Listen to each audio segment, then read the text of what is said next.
할렐루야. 주님께서 저희들과 함께 하십니다. 오늘 말씀 여호수아 2장 보겠습니다. 여호수아 2장 12절로 14절 구약 322쪽.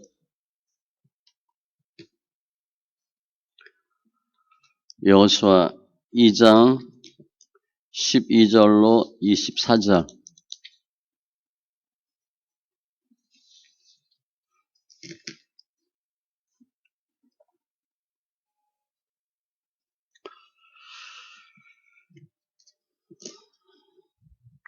같이 천천히 읽습니다. 그러므로 이제 청하노니 내가 너희를 선대하였은즉 너희도 내 아버지의 집을 선대하도록 여호와로 내게 맹세하고 내게 증표를 내라. 그리고 나의 부모와 나의 남녀 형제와 그들에게 속한 모든 사람을 살려주어 우리 목숨을 죽음에서 건져내라. 그 사람들이 그에게 이르되 내가 우리의 이 일을 누설하지 아니하면 우리의 목숨으로 너희를 대신할 것이요 여호와께서 우리에게 이 땅을 주실 때에는 인자하고 진실하게 너를 대우하리라. 아멘. 기도합니다.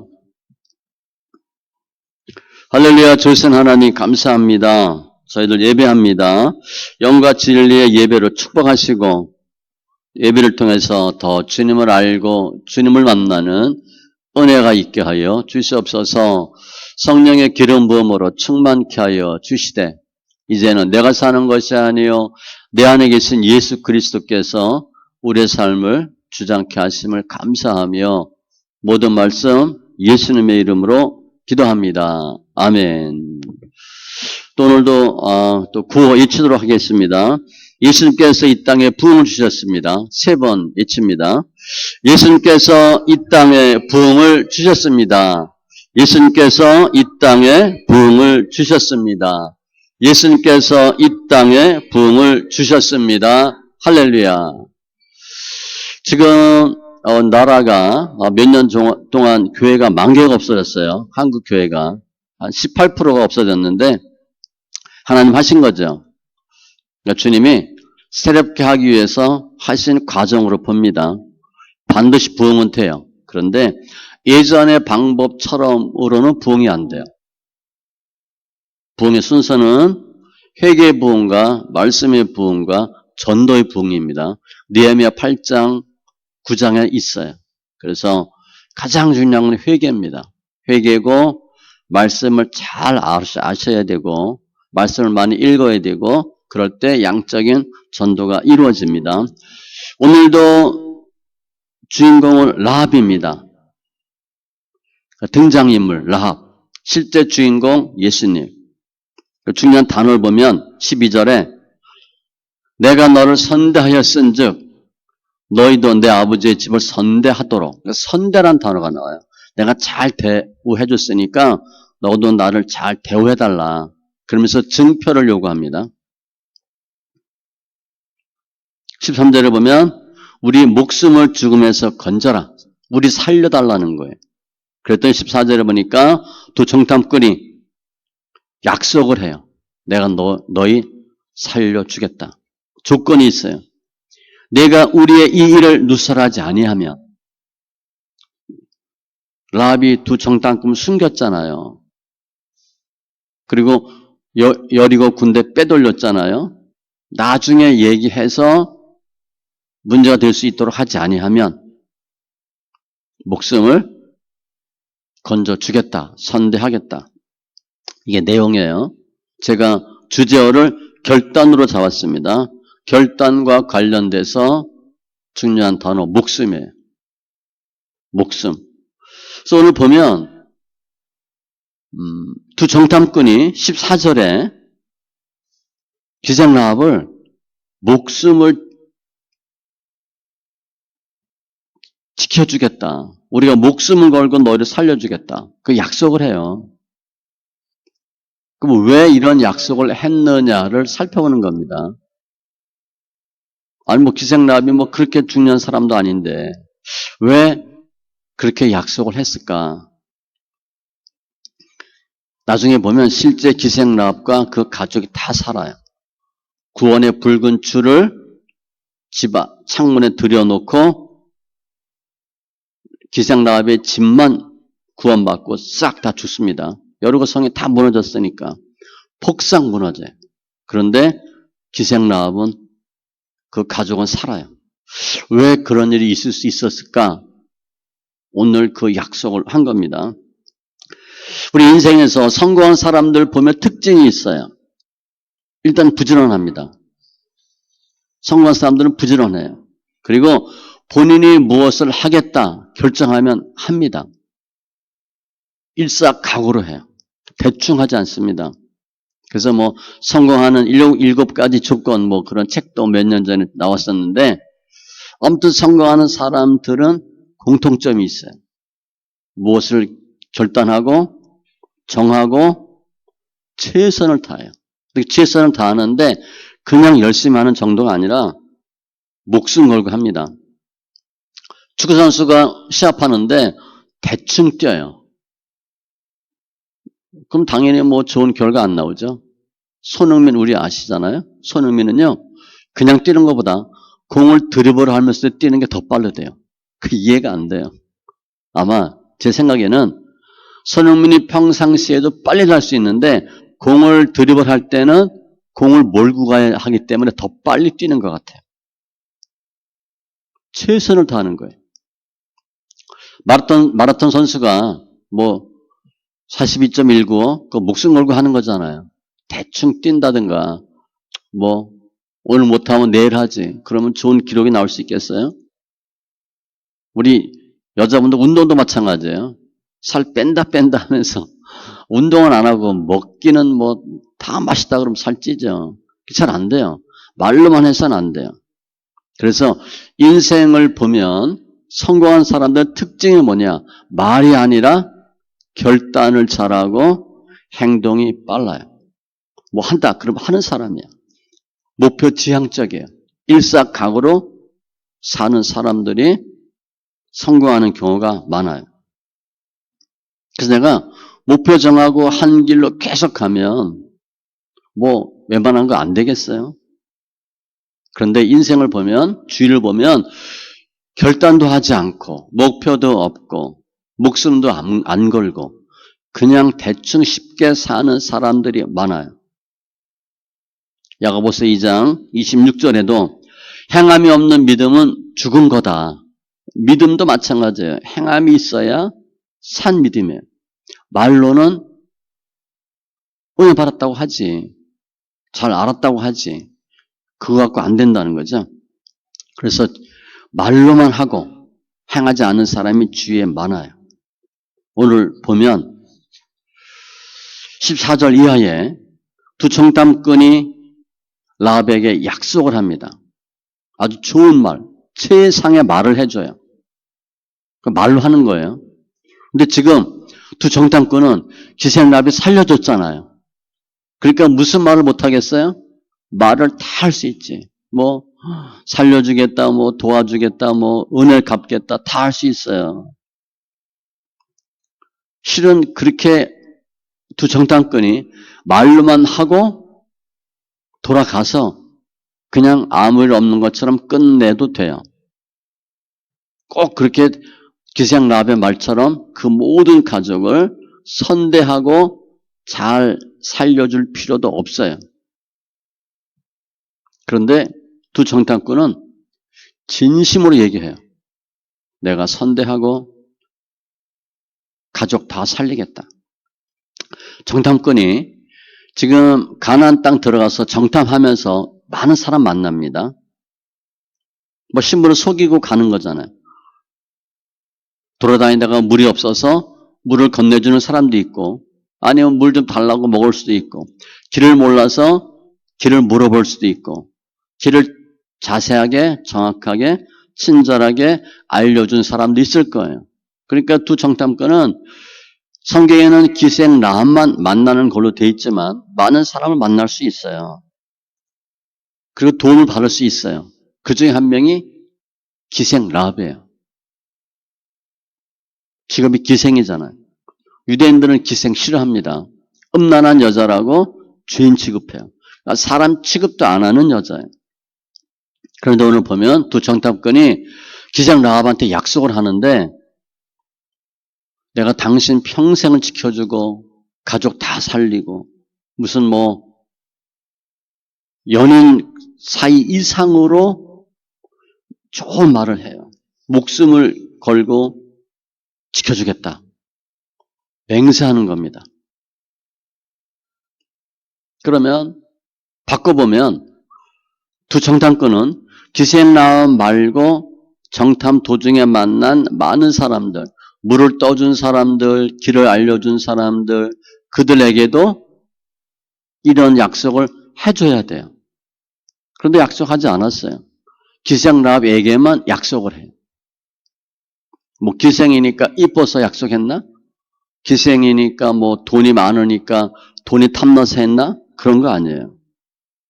그런데 아무튼 두 정탐꾼은 기생라합에게 과분할 정도로 약속을 해요. 어떻게 보면 야 기생한테 깜빡 속았나? 아니 뭐 그렇게 좋은 말을 해? 할 정도의 말을 해요. 그러면 처음에 하나님이 우리 인간을 창조할 때 인간의 모습이 어땠을까? 인간은요 육신도 있고 영혼, 마음이 있어요. 그 마음은 부드럽고 좋은 마음이에요. 따뜻한 마음이에요. 누구를 도울 수 있는 마음. 이기심이 없는 마음이에요. 그러니까 창조 때 인간은 늘 남을 도와주고 이해하고 보살피고 그런 존재입니다. 이 기적이 아니라 이타적인 존재예요. 아담과 하와가 모습이 어땠을 것 같아요? 하나님이 보시기에 심히 좋았더라 했으니까 엄청 좋은 모습이에요. 그런데 선악과 사건이 생기고 하나님의 계명을 어기고 타락하죠. 이 타락은요, 사람이 확 변하는 거예요. 아름다운 창조 피조물에서 아름다운 영혼의 소유자에서 이타적인 삶에서 이기적인 삶으로 확 바뀌어버려요. 그러니까 기존에 아름다웠던 모습을 전혀 찾을 수 없는 좀 희한한 사람처럼 바뀌어버려요. 예전에는 누가 힘들고 어렵다. 그러면 도와주고 얼마나 힘들겠냐 그리고 이런 사람이었는데 자기만을 위해서 이기적인 삶, 개인적인 삶으로 바뀌어버려요. 그러니까 남을 돕는 게 아니라 자기 이익을 위해서 남을 해치기도 하고 공격도 하고 심지어는 살인까지 할 수 있는 아주 못된 심성의 사람으로 바뀌는 거예요. 그 창세기 4장 가인과 아벨 사건이잖아요. 주님 분명히 경고하셨어요. 너 왜 이렇게 안색이 안 좋냐? 왜 씩씩거리냐? 죄가 너를 호시탐탐 노리니까 주의하라. 그렇지 않으면 너 죄 짓는다. 계속 경고하죠. 죄가 너를 원하나 너는 죄를 다스릴지니라. 너 잘못하면 죄 짓겠다. 말은 안 했지만 너 꼭 동생 죽일 것 같다. 이런 의미예요. 그런데 결국 동생을 죽이죠. 화가 나서 죽여요. 비교당해서 죽여요. 화가 나면 미움이 생기고 살인까지 하는 존재로 바뀌어 버렸어요. 그러니까 타락 이후의 인간의 모습은 사람 죽이는 인간, 사람을 죽일 수 있는 인간으로 바뀐 거예요. 그러니까 모든 기준이 자기예요. 내가 중요하지 이웃은 중요하지 않아요. 그 결단도 빨라. 결단하면 어떻게? 바로 죄를 짓는 존재가 되어버려요.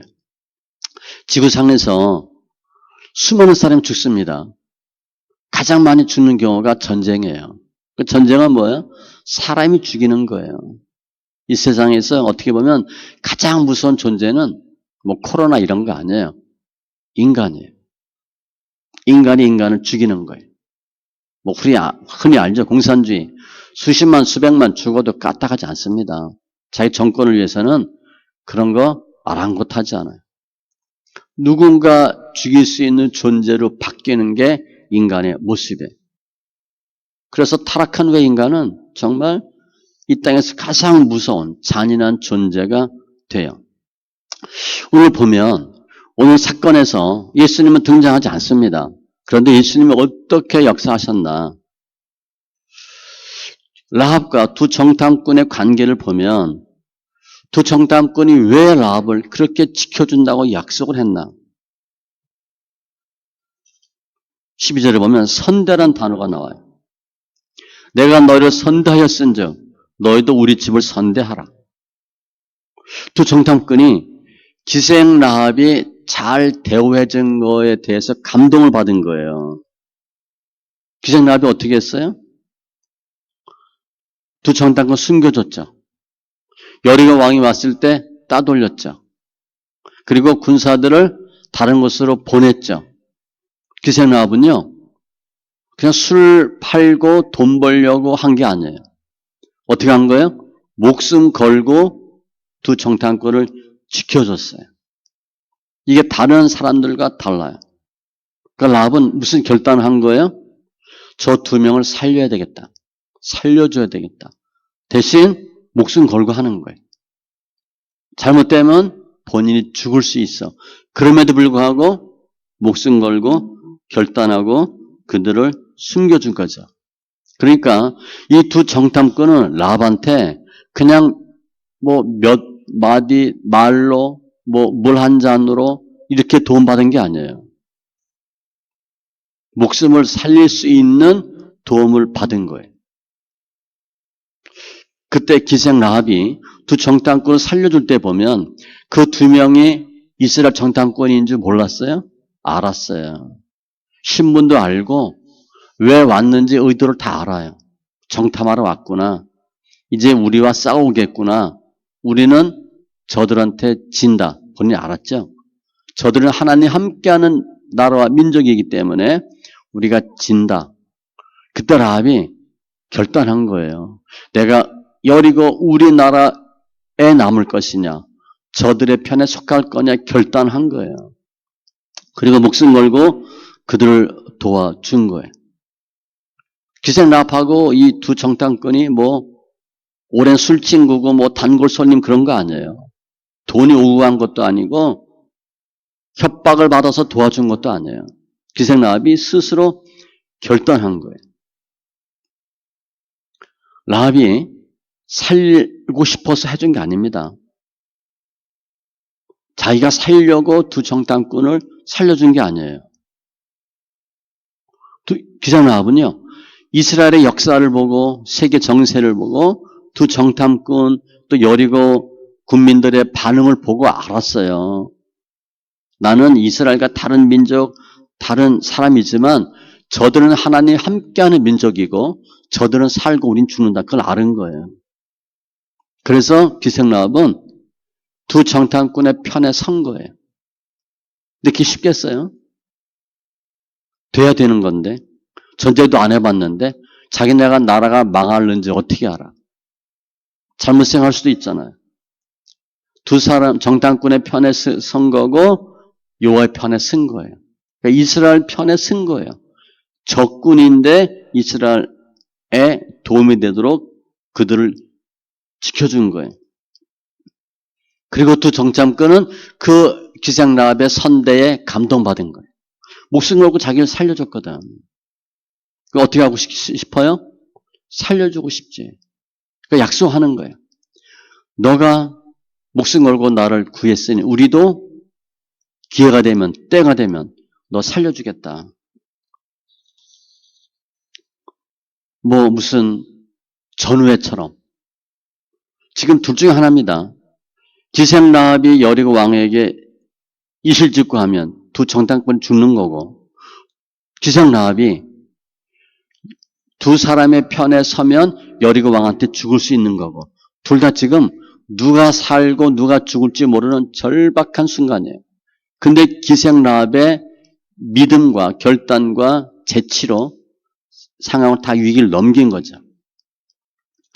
주님이 그랬어요. 주님 이 땅에 오셨죠? 와서 뭐 해요? 죄인들을 위해서 내가 죽겠다고 결단하는 거예요. 예수님이 이 땅에 오셔서 뭐 호의호식하고 부귀영화 누리려고 오신 게 아니에요. 마태복음 20장 28절 예수님이 온 것은 자기 목숨을 많은 사람의 대성물로 주려 함이니라. 한마디로 죽기 위해 오셨다는 거예요. 내가 와서 죽어야 너희가 사니까 나는 죽기 위해서 왔다. 라합이 목숨 걸고 두 사람 결단해서 살려주었기 때문에 두 정탐꾼이 보답하는 거. 예수님은요, 살려고 한 게 아니에요. 목숨 걸고 인류를 위해서 오신 거예요. 그 결과 수많은 사람들이, 죄인된 인간들이 살 수 있게 된 거죠. 예수님 오시면 죽기 위해 오신 거예요. 기생 라합은 본인이 목숨 걸고 도와줘서 가족이 살아요. 예수님이 목숨을 거셨기 때문에, 죽으셨기 때문에 어떤 죄인도 다 살아요. 기생 라합이 두 명을 선대해서 가족이 살았어요. 예수님이 이 죄인들에게 선대하고 목숨을 버렸어. 모든 인류가 사는 거예요. 그런데 우리가 어떤 모습이었어요? 예수님과 아무 상관없어요. 따지면. 그런데 주님 우리를 위해서 죽으신 거예요.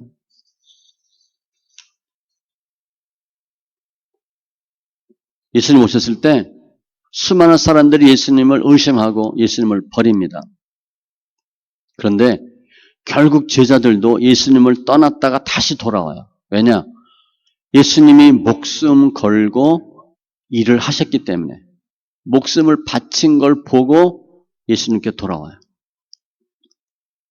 라합이 결단으로, 목숨을 건 결단으로 가족을 살려요. 놀라운 역사죠. 라합이 살려고 한 게 아닙니다. 내가 살기 위해서 저 사람을 살려야 되겠다. 그렇게 한 게 아니에요. 상황을 보면. 본인이 죽을 줄도 모르는데, 죽을 수도 있는데 그들 편에 선 거예요. 라합이 결단했더니 가족이 살았죠. 예수님이 결단하고 목숨을 버리시면 얼마나 많은 사람이 살겠어요? 모든 인류가 다 살아요. 주님은 완전한 인간, 완벽한 인간이지만 하나님이에요. 이사야 선지자는 그 예수가 하나님이다. 분명히 증거하고 있어요. 예수님이 죽으셨는데 예수님은 죄 있는 많은 인간의 모습을 죽은 게 아니에요. 하나님이신데 죽으신 거예요.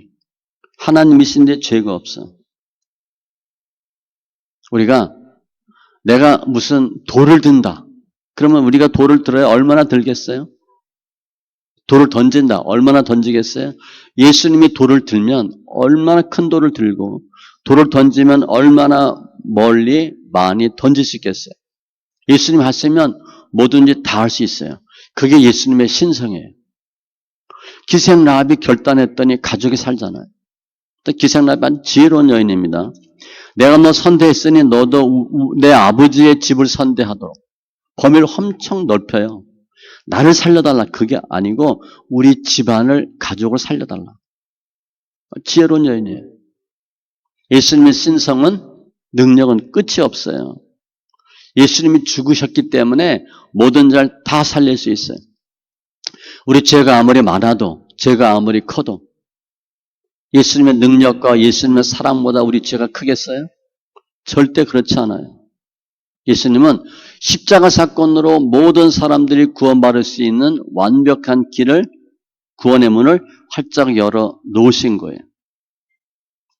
예수님의 십자가는 우리가 사는 거예요. 그 예수님의 신성이에요. 예수님은 인간이지만 완벽한, 완전한 하나님과 동등한 하나님이시기 때문에 그래요.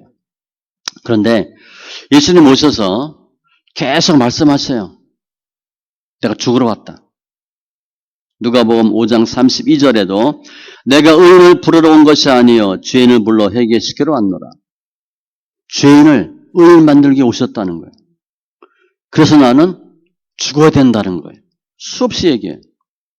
제자들에게도 얘기하고 유대 종교 지도자들에게도 계속 얘기합니다. 그런데 유대 종교 지도자들이 예수님이 그렇게 말씀할 때 어떻게 받아들였냐면 죽는데 그걸 자살로 봐요. 저 젊은 친구가 뭔가를 하려고 하는 것 같은데 안 되니까 자결하는구나. 그렇게 생각해요. 실제로 그랬어요. 자결하려는가? 요한복음 8장 22절. 유대인이 이르되 내가 가는 곳에 너희가 오지 못하리라 하니 그가 자결하려는가? 저거 자살한다는 얘기야? 예수님의 십자가 사건을 유대인은 자살로 봐요. 자살이라고 모욕한 거예요. 그만큼 예수님은 천대받은 거예요. 우리를 살리기 위해서 죽으시는 건데 사람들은 저거 미친놈 아니야? 자살하네? 외면하는 거죠. 불쌍하게 생각하고 예수님의 역사를 하찮은 몹쓸 짓으로 폄하해요. 그러니까 예수님은 우리를 위해 죽었는데 사람들은 미친놈 취급을 하는 거예요. 정말 죄가 많아서 죽을 인간이다, 사형수다. 그래서 사형당한다. 그럼 이해가 되는데 아무런 죄가 없어. 그런데 사형당해. 그 사람들은 맞다고 봐. 그때 예수님의 고통은요. 십자가에서 못 박혀 당하는 고통보다 훨씬 큰 거예요. 나는 아무 죄가 없는데 내가 죄인 취급받아. 나는 너희들 위해서 죽는데 저들은 나를 욕을 해. 그게 훨씬 괴로운 거죠. 그 예수님의 인성의 모습에 아주 힘든 거예요. 주님이 이 땅에 오셔서 계속 살게 하시면서 병 고치고 귀신 쫓는데 그건 목적이 아니에요. 내가 죽는다. 그 말씀을 계속 하세요. 나는 사역에 내가 하는 말에 설교의 모든 정점은 목표는 죽는 거다. 처음에는 그 말을 이해 못했죠. 제자들이. 그래서 처음엔 얘기 안 해요. 그럼 다 도망갈 테니까. 나중에 간간히 던져요. 내가 죽는다. 유대 올라가서 내가 고난 당한다. 그래도 사람들은 그걸 안 믿는 거예요. 좀 전에 얘기한 것처럼 자살하려고 하는구나 이렇게 생각해요. 결국 예수님은 십자가에서 목숨을 버리죠. 주님은 말씀을 하셨어요. 내가 죽는다. 그런데 말로만 하신 게 아니라 실제 죽으셨어요. 주님은 말로만 사랑하라, 기도하라, 감사하라 그렇게 말씀하지 않고 실제 다 행동으로 보이셨어요. 유대 종교자들은 말로만 하는 사람이라면 예수님은 몸으로 실천하는 분이에요. 그렇다고 주님이 십자가에서 죽으시면서 내가 너희들 위해서 죽으니까 뭘 좀 너희도 해라. 요구하지 않았어요. 그냥 죽으신 거예요. 말씀하신 것을 그대로 실제 사역으로 보여주셨어요. 예수님의 죽으심으로 우리 인간들은 살 수 있는 방법이 열린 거예요. 그게 예수를 믿는 믿음이에요. 그래서 오늘 제가 주제를 결단으로 잡았는데 결단과 목숨을 연결하면 결단한다. 아, 내가 돈 좀 뭐 벌겠다고 무슨 이익 얻겠다고 조그만 영리, 부흥 위해서 뭘 하겠다. 그건 결단이 아니에요. 결단은 말로만 하는 게 아니고 어떤 것이 가장 큰 결단이냐. 오늘 기생라합을 보면 목숨을 거는 결단이에요. 순간의 목숨을 각오하는 거예요. 죽을 수 있지만 이 사람 편에 서겠다. 그게 결단이에요. 예수님의 결단처럼 내가 죽으리라. 실제 죽으셨잖아요. 많은 사람들은 말로 결단해요. 뭐 하겠다. 웬만한 사람 말도 안 하죠. 결단도 안 해요. 결단하는 사람들은 주로 말로 해요. 그래서 우리 결단하면 실제 뭐 저도 이제 그런 적이 있어요. 담배 끊어야 되겠다. 대학교 때. 그래서 담배 있는 거 버리고 막 그러죠. 그거 얘기해. 친구들한테. 나 담배 끊었다. 술 끊었다. 나만 혼자 하는 게 아니라 주위에 알려. 내가 그것을 보여주기 위해서. 그럴 수 있어요. 근데 그것도 말로 하는 거예요. 결단은 행함으로 하는 거예요. 예수님의 결단은 목숨을 버리는 겁니다. 그 예수님의 사랑이고 능력이고 예수님의 사역이에요. 사람들은 내가 누구를 위해서 목숨을 버릴까? 웬만해서 목숨 안 버려요. 정말 목숨을 버리면 자기 사랑하는 사람, 그러니까 부모가 자녀 위해서 죽을 수 있잖아요. 자기가 존경하는 사람을 위해서 조금 죽는 흉내를 낼 수 있어. 그런데 예수님은 예수님을 미워하고 예수님을 죽이려고 하는 사람들을 위해서 죽어요. 그건 말이 안 돼요. 로마서 5장 7절로 8절 의인을 위하여 죽는 자가 쉽지 않고 선인을 위하여 용감히 죽는 자가 혹 있거니와 내가 목숨 걸고 따르겠습니다. 뭐 그런 경우잖아요. 우리가 아직 죄인 되었을 때에 그리스도께서 우리를 위하여 죽으심으로 예수님은 우리가 죄인일 때 죽으셨어요. 우리가 의인이다. 선인이다. 그러면 혹 누가 우리를 위해 죽을 수 있어. 그런데 죄인 위해 죽는 건 바보짓이에요. 그걸 하면 안 돼. 왜 죄인 위해서 죽어? 그런데 예수님이 그렇게 하셨대. 하나님께서 우리에 대한 자기의 사랑을 확증하셨느니라. 하나님 우리를 얼마나 사랑해서 독생자 예수를 주셨나. 의인을 위해서 죽도록 하신 거예요. 그건 말이 안 돼요. 의인 위해서 왜 죽어? 죄인 위해서 왜 죽어요? 알아서 죽을 텐데. 예수님의 죽음은 죄인인 우리를 위한 죽음이에요. 우리가 하겠다고 하는 것과 예수님의 결단은 너무나 달라요. 그래서 목숨보다 큰 결단은 없죠. 내가 목숨 걸어서 뭐 하겠다. 목숨 바쳐 뭐 하겠다. 목숨보다 값진 결단은 없어요. 그러니까 내가 목숨 걸고 할 수 있다. 그거는 최고의 결단이에요. 요한복음 15장 13절 사람이 친구를 위하여 목숨을 버리면 이보다 더 큰 사랑이 없나니. 예수님의 사역이에요. 우리가 친구에 죽을 수 있어요? 안 죽죠. 혹 친구가 나 위해 죽으면 고맙다고 얘기하지. 나는 친구 위해 죽을 마음이 별로 없어요. 거의 없어요. 그런데 주님은 친구를 위하여 목숨을 버리면 이보다 더 큰 사랑이 없나니. 예수님이에요. 주님이 그렇게 하신 거예요. 우리가 정말 목숨을 걸 수 있는 결단하고 이 세상 산다. 그러면 뭘 못하겠어요? 그런 사람 한 명이면 말로만 결단하는 수많은 사람보다 그 한 명이 훨씬 더 중요하고 영향력이 커요. 결단은 말로 하는 게 아니라 목숨을 바칠 때 가장 위대해요. 라합은 목숨을 걸고 결단한 거예요. 저 두 사람을 살려야 되겠다.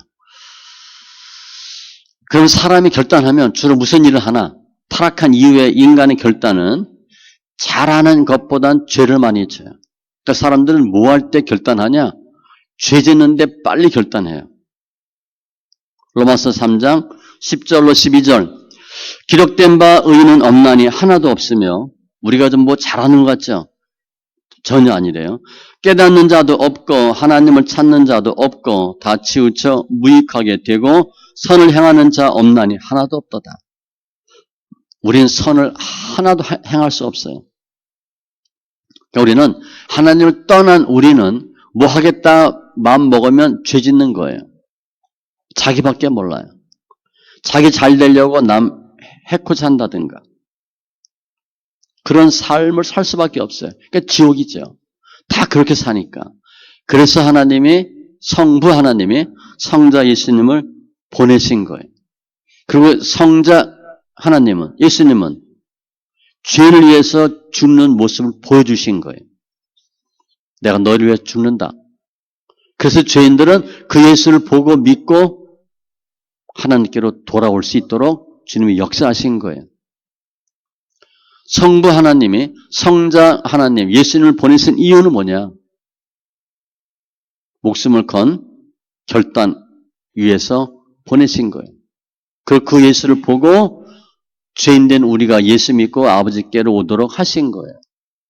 우리가 하나님께로 가지 않으면 지옥 같은 삶을 살아요. 그리고 지옥 갑니다.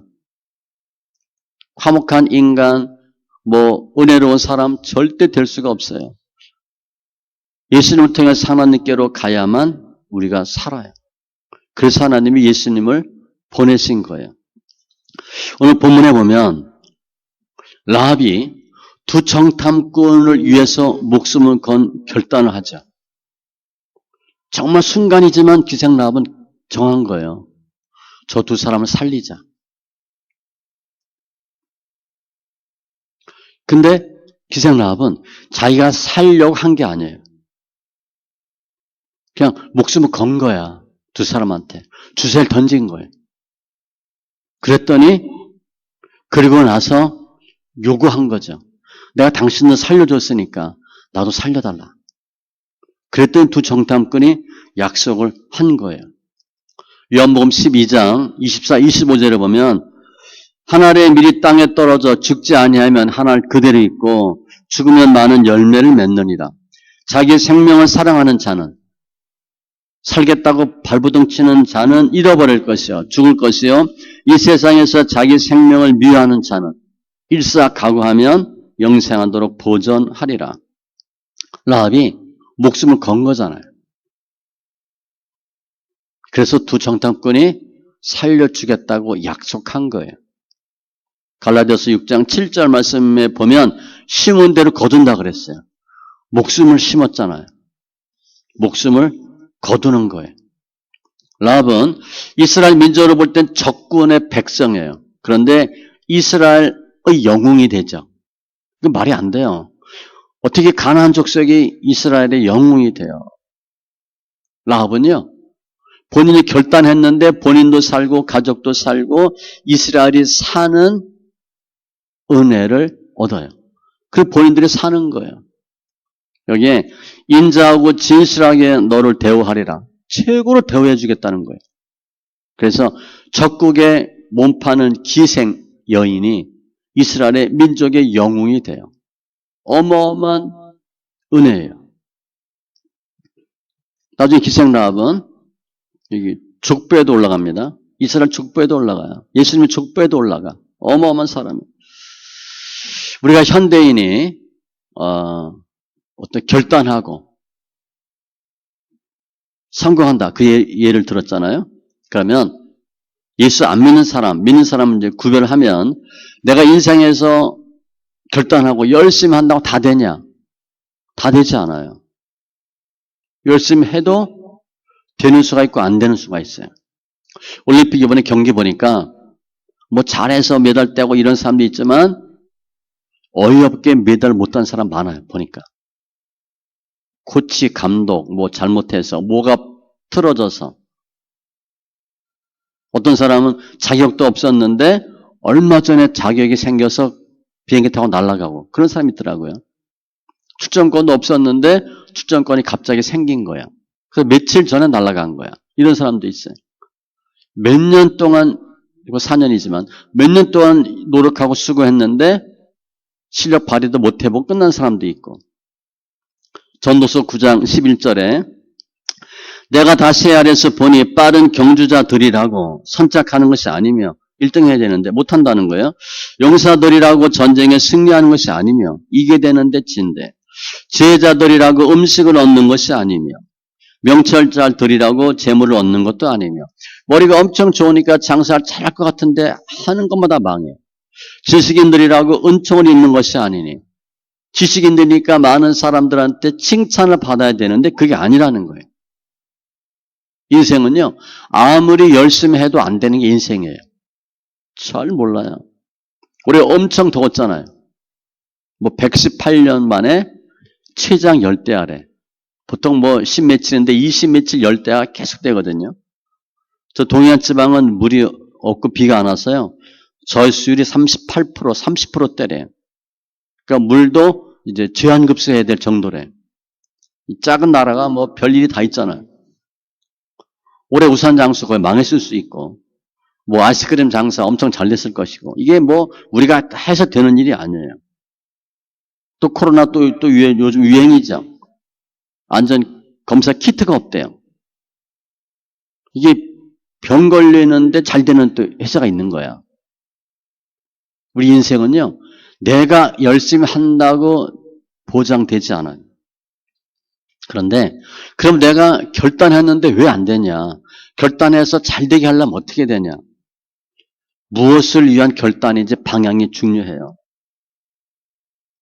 내가 세상에 돈 버는데 올인하겠다. 벌지 안 벌지 몰라요. 또 돈 벌어도 지옥 가요. 요한일서 2장 15절 17절에 보면 이 세상에 있는 것이 육신의 정력, 안목의 정력, 이생의 자랑이에요. 다 지나간대요. 하나님께로부터 온 것이 아니고 세상으로부터 왔대. 그것 따라가면 망하는 거예요. 내가 부자 되기로 결단한다. 되기도 어렵지만 되면 지옥 가요. 결국은 자기 영혼이 죽는 거예요. 그래서 우리는 한 번밖에 인생이 없어요. 내가 결단하는데 어디에 결단해야 되냐? 방향이 중요해요. 라합처럼 어디에 인생을 걸었어요? 어디에 목숨을 걸었어요? 하나님 편에 건 거예요. 하나님의 사람 편에 건 거예요. 아주 중요해요. 그랬더니 기생 라합은 영웅이 된 거예요. 그냥 기생으로 살다 죽을 여자 인생에서 민족의 영웅으로 순간적으로 바뀌어요. 하나님 나라의 엄청난 은혜와 축복과 상급으로 살겠죠. 우리 인간은 예수님이 우리들을 위해서 목숨을 거는 결단과 십자가 사건으로 우리가 살게 된 거예요. 그러니까 우리가 어디에 목숨 걸어야 되냐? 어떤 결단을 해야 되냐? 예수 쪽으로 결단하셔야 돼요. 남은 인생 그래도 예수 믿고 예수님한테 올인하시기 바랍니다. 우리 나이가 뭐 들어서 이제는 뭐 몇십 년 주일 할 수 있는 게 아니에요. 그런데 예수님께 결단하지 않고 믿음의 사람들에게 결단하지 않고 세상 쾌락, 일락 쫓는다. 그러면 시간 낭비하고 몸 망가지고 나중에 지옥 가고 여리고 백성이 망하는 것처럼 순간적으로 망해요. 우리가 자주 기회가 있는 게 아니에요. 기생 라합은 딱 한 번의 기회에 예수를 잡은 거예요. 하나님 편에 선 거예요. 그래서 어마어마한 인생으로 바뀌었어요. 그럼 우리는 어떤 존재인가? 예수 믿는 우리는, 예배드리고 있는 우리는 예수님을 볼 때 어떤 존재인가? 하나님 보실 때 라합과 같이 아주 귀중한 존재가 우리예요. 기생 라합은 본인이 결단했지만 예수님 하신 거거든요. 주님이 라합을 사용하셔서 라합을 살리시는 거예요. 여리고 다 무너지고 다 죽어도 되는데 기생 라합은 살아야 되거든. 그래서 주님이 기생 라합을 살리신 거예요. 다 죽는데 나중에 기생 라합 집만 살아요. 우리가 예수님이 볼 땐 그런 존재예요. 너무 귀한 존재예요. 예수님이 우리를 위해서 목숨을 버리겠다고 결단하고 우리를 아껴서 살려주고 싶은 사람들이 우리예요. 또 주님이 그렇게 하셨기 때문에 우리는 그런 존재가 되어버렸어요. 고린도전서 6장 20절 값으로 산 것이 되었으니 주님 우리 값으로 사신 거예요. 핏값 주고 사신 거예요. 주님 것이 되어버렸어요. 주님은요 목숨을 버려서까지라도 살리고 싶은 존재가 우리예요. 그게 성도입니다. 예수 안 믿는 사람은 예수님과 상관이 없어요. 예수 믿는 우리들은 예수님이 목숨을 버리는 결단을 하셨기 때문에 살아있고 영생하는 존재가 우리예요. 예수님의 십자가 사건이 없었다면, 그런 결단이 없었다면 우리도 여리고 백성 무너지듯이 다 죽는 존재밖에 안 돼요. 지옥 가는 존재인데 주님의 결단으로 우리는 그 예수를 믿고 천국에 가는 은혜를 받은 거예요. 그래서 예수님 십자가 사건은 아주 중요해요. 내가 예수를 믿으면 죄인된 우리가 의인되고 마이너스 인생에서 플러스 인생이 되는 놀라운 축복을 받는 거예요. 그래서 여리고 성이 다 무너졌지만 유일하게 살아남은 라합과 같은 존재가 우리예요. 주님 우리 살리시길 원하는 거예요. 민족의 영웅처럼 대충 살다 죽는 사람이 아니고 주님이 빼고 뺀 백성, 내가 널 사랑하고 사랑한다고 하는 그러한 응답을 하길 원하는 사람들이 우리예요.